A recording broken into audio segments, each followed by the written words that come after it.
because they expect you to stand for them and improve their living conditions.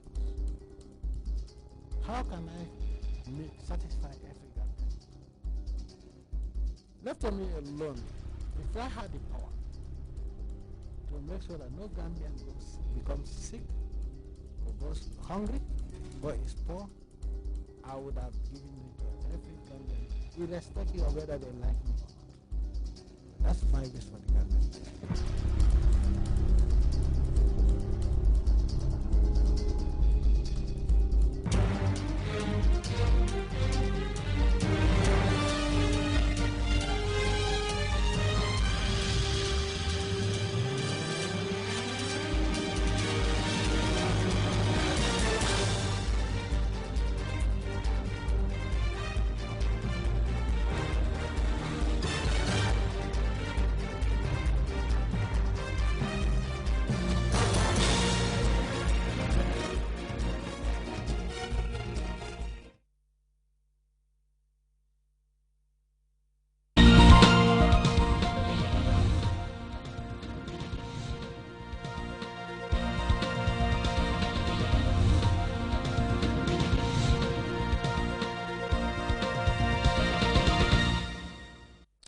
Good evening and welcome to the news. In our headlines tonight, Banjulians and the people of the North Bank region joined the growing list of regions pledging support for Professor Jammeh ahead of the November 24th presidential race.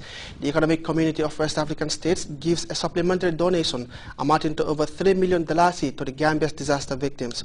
The United Nations warns that there is no end in sight to the worsening food situation affecting close to 12 million people in the Horn of Africa region. And an Ethiopian national who once worked for Colonel Gaddafi's son, Hannibal, as a nanny, levels torture allegations against her former boss. These stories and much more coming ahead in the news. My name is Abubakar Dabo.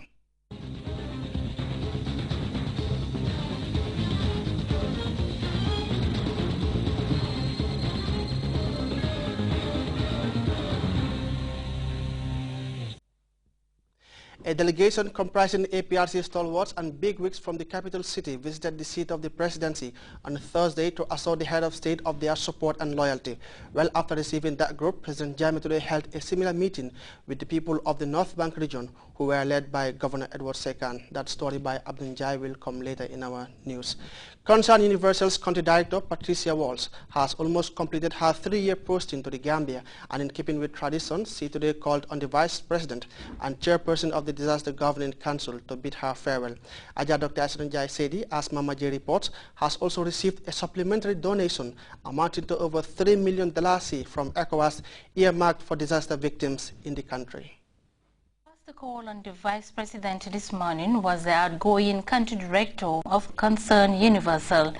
Speaking to GRTS shortly after meeting, Dr. Aja Isatunjai Saidi, Patricia World acknowledged the support received from government during her 3-year term of office in the Gambia. She gave an insight into the organization's interventions in the country.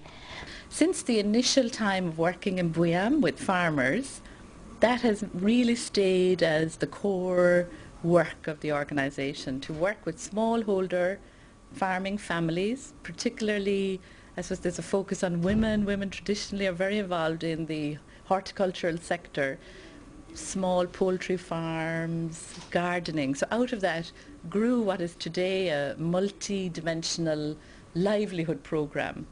World hailed the existing cordial relations between the government of the Gambia and civil society organizations.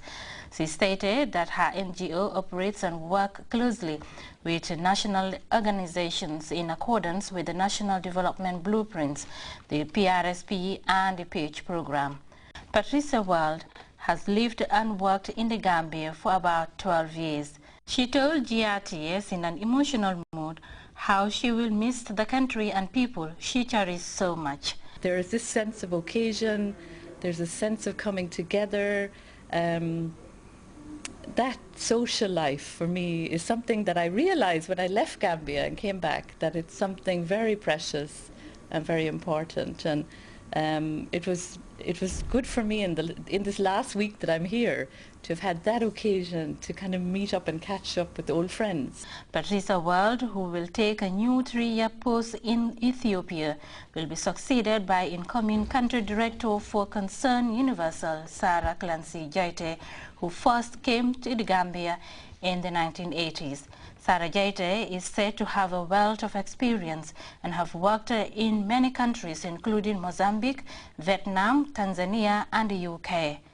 In another development, the Vice President also presided over a presentation of a sum of $3.2 million donated by ECOWAS through the Ministry of Trade, Regional Integration and Employment. The supplementary amount is meant to assist in disaster preparedness and response. My office is the focal point of the ECOWAS. Last year, in 2010, an amount of 8.1 million was provided, and in its meeting at the Council of Ministers meeting in 2010, an additional amount was, supplementary amount was approved to help the disaster victims. According to the Executive Director of the National Disaster Management Agency, Isa Khan, ECOWAS in 2010 provided a sum of more than $8 million for support in disaster preparedness. ECOWAS is not the only organization that has supported the Gambia, Your Excellency, after the 2010 devastating floods in this country. The African Union also provided a significant amount of support to the government of the Gambia to the tune of $299,993 US dollars, equivalent to $8,549,800 from the African Union. It was paid through the African Development Bank. And this amount of funding also helped us a lot in our disaster preparedness and response efforts. Not mentioning, of course, the other governments that have helped. The Vice President hailed ECOWAS' recent interventions in critical areas of government. Not that they didn't want to do that in the past, but there was so much civil strife in our sub-region that instead of concentrating on development, which is the reason why ECOWAS was set up in the first instance, they were busy firefighting, trying to bring peace and stability, sponsoring peacekeeping missions. You know what I'm saying? It's from Liberia to Guinea-Bissau to so many other places in our sub-region, Sierra Leone, the Mano River area, for example, among other areas. But thank God, these days it looks like there is peace and stability and normalcy in our sub-region, to the extent that now we are concentrating on development. So we can't thank ECOWAS enough. The Vice President reiterated Gambia government's commitment to working closely with ECOWAS in realizing the objectives of the sub-region. She assured that the money will be used appropriately in a transparent manner. Mama J, GRTS. Pressure seems to be ever mounting on a critical waterway in a neighborhood in Abuko where torrents of rains have washed away fences and houses whilst uprooting trees in its path. The situation has deteriorated in the past 2 years with the adjoining network of roads rendered inaccessible due to heavy rains. More Jallo reports on one initiative by a photographer who has improvised 4 overhead bamboo bridges, much to the relief and admiration of the community. Necessity, it is often said, is the mother of invention. This age-old adage is not more apt than here in this neighborhood of Abuko Dumos, where 4 improvised bamboo bridges still captivate the attention of residents who have long suffered any time the heavens open up. The last 2 years has witnessed unprecedented rainfall, leading to the expansion of the waterway, which has claimed many fences and trees lining its path. This particular street has been the worst affected by flood waters, which have brought down this shop and now threatens the foundation of that house. According to Mohamed Jame, a professional photographer, he was inspired by his desire to improve the lives of his community, which led him to invest his money to purchase the bamboo sticks and almost single-handedly construct the bridges. The work was excruciatingly slow, stretching from morning till late in the evening, while his friends watched with indifference and others mocked and taunted him.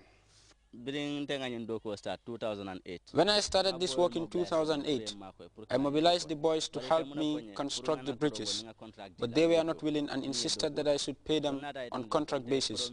I had no money then and had to do it alone. They used to sit beside me, brewing a tire. Some of them even climbed on the bridge, sarcastically praising me for my hard work. I didn't bother.